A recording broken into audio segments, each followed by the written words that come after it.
we're going to take a look at how to create Wordle, and then we're calling this section data-driven app because Wordle has a lot of data behind it, all the words that it has to choose from. And so we're going to take a look at how we can handle something like that. What is Wordle, if you don't know? Um, it's like the game that everybody's playing these days, a little logic game involving words.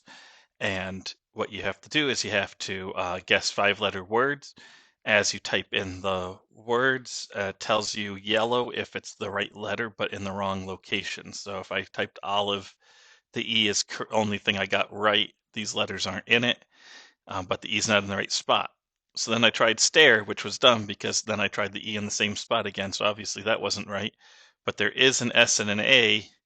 So now I came up with a better word, WAGES, and the E is in the right spot and everything else is wrong. So, if I start looking at this, I can say, okay, the only other choice for the A is either the first letter or the last letter. So maybe it ends in EA.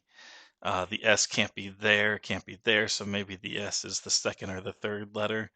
And you start getting like, I always put X's if I'm not sure what it is, but XX, S, EA, and then you think what word might there be there? Oh wait, there's a W in it, so the W can't be the first letter.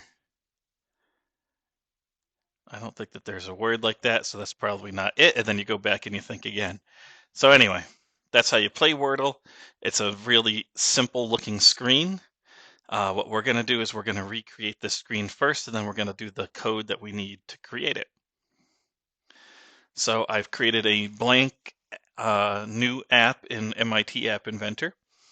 And what do I have to do here? So the first thing, we don't really have to worry about the look and feel too much until the end. Like we can do some of these things as a fine tune-up, but some things you could say, oh, you know what? I want to go ahead and change those things right now. So for instance, you could rename the screen from screen 1, although there's no problem with calling it that for right now. I'm looking for the background color, default. The background of Wordle, though, is always black, so I'm just going to go ahead and start it as black.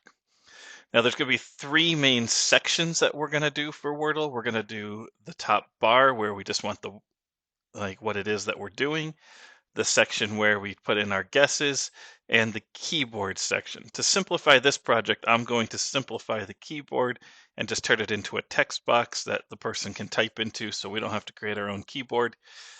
It does get a little bit more complicated trying to keep track of the keyboard ourselves. So 3 sections. So if I go to the layout, I could say, okay, there's going to be a horizontal layout. That section maybe I can call the title. Then there's going to be another section, and that section is going to be called the game. And then there's going to be another section, and that section is going to be called the input. So I've got 3 sections, and they're here. This first section, how do we want it to look? I mean, horizontal arrangement. Well, I do want to center the word, so I'm going to put center there. I'm going to say I want it to be black. I'm going to say I want it to be about 10% of the screen, maybe 15% if I think it looks too small later. I think it should take the whole width of the screen. And that looks pretty good, right? So then I can go to my user interface and I can put a label in here. Now I'm not going to be able to see the label because it's black, right? So label 1, I'm going to just rename this and I'm going to say Wordle in the text. And I'm going to change it to white. You can play around if you want a little bit. You could say, hey, I want to make it 28 point. You could even say, I want to make it, italics, whatever you want to do there, you can have some fun. It doesn't all have to be black either. You can certainly have some fun with that if you wanted to. But that's how we want the beginning of it to look. Now, if you wanted this exact font, you'd have to figure out how to recreate that in something like Photoshop or Pixlr, and then use it upload it as a graphic. But we're not going to get into that right now. The second section is the game. That's the hardest section, so we'll come back to it in a minute. And then the third section is the input. The input section, all I really want is a text box in there. So I'm going to do some of the same things. Let's go ahead and center the stuff. Let's make the background black. For height, we're going to say fill parent. If I'm not sure what height to make something, fill parent's better than automatic. It just says all the space you can, go ahead and fill it with that space. And then the width, the same thing. All the space we can get, let's fill it. The reason is because if the keyboard's going to pop up when we type in a text box, I want to make sure it gives enough room on the bottom for the keyboard. So we want to make sure this has a lot of room. And then we just need a text box in there. So I'm going to drag the text box over. It's centered because I told the alignment to be centered. And there it is. The only thing I might want to do is rename it and call it like guest box, not guest box, guest box, so that I know that's where, because the code is going to become really important.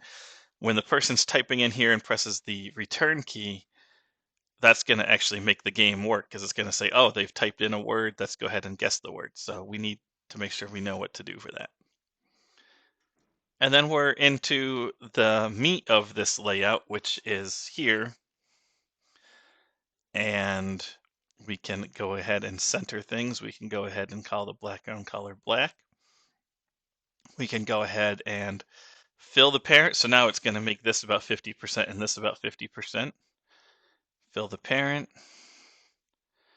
And then we're good on that. Now, what we have to do is we have to now create this. And each one of these boxes, so that each one can be an individual letter, we're going to turn into a label that's just a blank square label. And then when they guess a word, we're going to put that word into that label instead. And so there's 6 rows this way and 5 columns this way. So because there's rows, we're going to have to go to layout. We're going to have to put a vertical arrangement in here. What you might want to do, just to make sure you can see everything, is turn the layouts into different colors just so you can see kind of what's happening. I want to get as much room as possible. Now, if I didn't want this to go to the edges, maybe actually I would go ahead and tell this to be a smaller number so it purposefully doesn't get too big, so it doesn't stretch out our words. But and then again, things are probably going to be centered in there, so I'm going to go ahead and center it. And now I'm going to rename this, and I'm going to call it the guess area, I guess. Yeah, that's fine, whatever. And so we need 6 rows. Well, we're not going to set up 6 of these horizontal arrangements. We're going to create one of them, and then we're going to be able to copy and paste that one, right? So let's just call this is like guess 1. And its width is going to fill the parent. And guess what? Its height is actually going to fill the parent as well. And again, we want it to be horizontal. Again, just to keep track of what we're doing, maybe you want to turn this one into a color, just so you can say, okay, there's the vertical, because we have like a horizontal, inside that a vertical, inside that a horizontal, right? So that's kind of crazy. Now we need the 5 letters that they're going to guess. So we need 5 labels. So we're going to drag a label over, and we're going to work on one right now.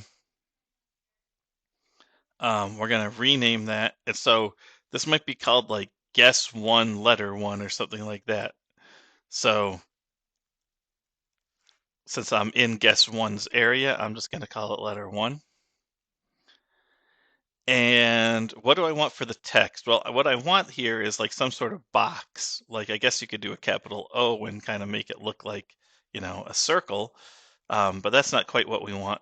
If I run over to a new tag and I type in docs.new, it's going to open up a Google Doc that's blank. If I then go into insert special characters, I'm going to be able to find special characters. So then what I could do is I could just type square right here, and then you could look. See, now you have different kind of squares that you can put into it. Here's one, a nice enclosing square. Here's one white square with rounded corners. Ooh, rounded corners, that might look cool, right? So I'm gonna insert that into the doc and copy it. Now I can just come back here and say and paste that into my text. Oops, not twice. While you're here, we're probably going to want to worry about how all of it's going to look because we're going to copy and paste it in a minute. So let's try to make that a little bit bigger, maybe 24 point. You could even make it bold if you want to. I don't know if a square can be bold. You could change the font if you wanted to. The background color of the label, well, that's where you can get a little bit creative. Maybe you want the background color being yellow or green is going to be meaning it's right or wrong. If you wanted to make it dark gray and maybe make the text color white to show up on the dark gray, it's not going to look right here, but it'll come out on the phone. At least I'm pretty sure. Oh, I said text color none. That's not going to show up on the phone. Text color white. There we go. Or if you want to blend into the background better, you could just go ahead and say black, right? So when you get this exactly how you want it, then you can just make sure you're clicked on letter 1 and hit Control C or Command C to copy it. Then click on guess 1 because you're going to say, I want to paste it inside this area. And when I paste it, look at that, it even renames it letter 2, letter 3, letter 4, letter 5. And now I've got those put in there really nice and neat. Then I can go back to my guess 1, and maybe now I actually want to say, you know what, that's also a black background. And I want to make 6 guesses. So I'm going to copy guess 1. I'm going to go to the guess area, and I'm going to paste. So I have guess 1. Now I have guess 2. I could even shrink these just so I can kind of see them. Guess 3, guess 4, guess 5, and guess 6. Now, notice that these letters just keep on going up like that. That's fine too, because we can use that. Like guess 2 has letters 6 through 10. Guess 3 has letters 11 through 15. As long as they're different, that looks good to me. Last thing, maybe I could go back to the guess area and say that it's all black. And we've got ourselves the basic outlines of what we're going to do. What we'd want to do is we'd want to actually go ahead and connect and test this to see if it looks good, and maybe make some adjustments. Maybe the width being 50% was a mistake, and we could go back and change that. But if everything is fill parent as far as the height goes, it usually looks decent. So we'll see if that works for us. So that is doing the screen layout. I hope it helped.